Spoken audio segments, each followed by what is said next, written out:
Hello folks, I am this guy, Karsten. This is my 7-minute talk.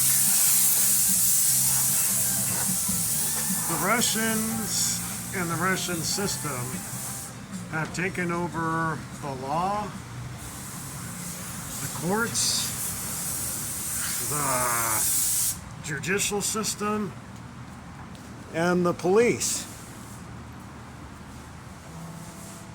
And that occurred at the beginning of the Obama administration because people thought that John McCain wasn't really running for president, even though he had been wounded in war. And they thought that somebody else was president, and this person who they thought was president eventually became very nefarious and became, man, I wish there was a place to sit, and became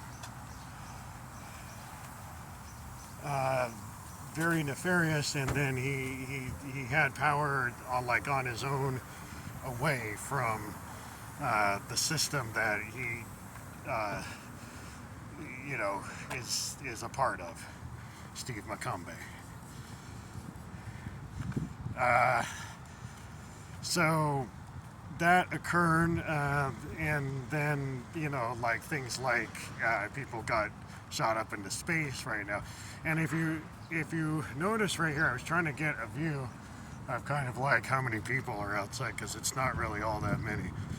This is a Monday afternoon and it's very warm, and really it should be kind of like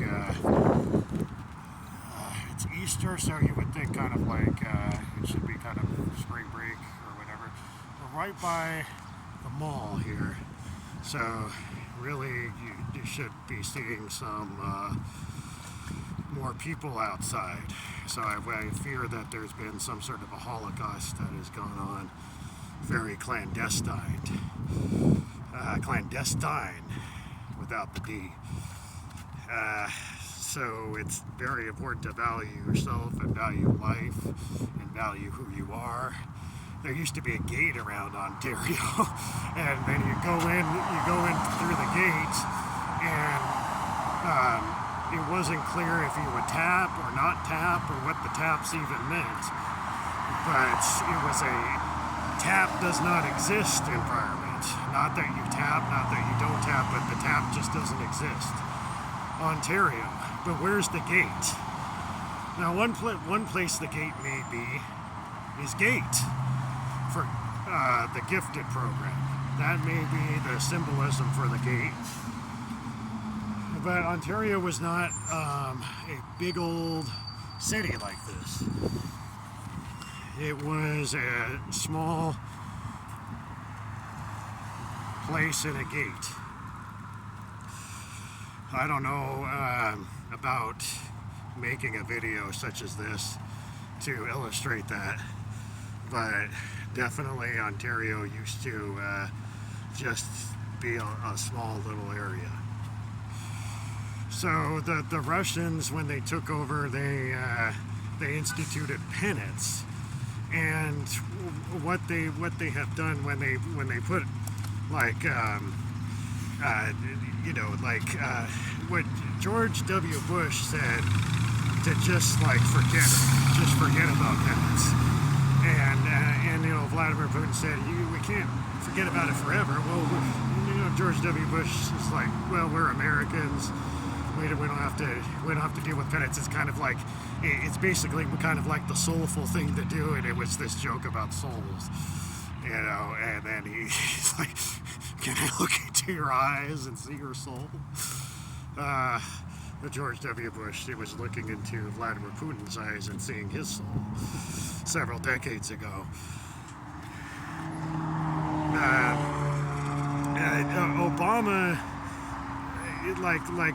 like Romney said, he didn't know until towards the end about how bad the Russian problem is, but he did know towards the end and that's when he shut off the system. Trump, he does more of a game where he tries to pretend like he's part of the system, and then he goes along with it, and but ultimately he goes against the system. Donald Trump. He's no fan of Russia, but unlike Joe Biden, he didn't just want to make Russia disappear or anything like that.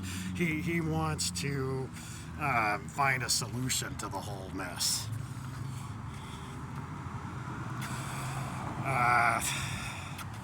So penance is extrajudicial punishment, and it often involves forced sex, and that is what Russia has submitted us to for the past 15 years, but it's really amped up since the Joe Biden administration due to the invasion of Ukraine since 2022, and initially the invasion of Ukraine in 2014.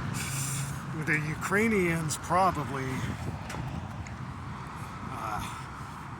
the technology I said for the Holocaust does come from Eastern Ukraine, and the system I'm sure comes from Eastern Ukraine as well. But the Russians are the ones who primarily use it. Now, I just want to say that penance also involves any type of punishment you can imagine, but often it's very torturous and very elusive, and things like you need to lose your job and that kind of crap, and that none of that is American justice and the American way. Peace.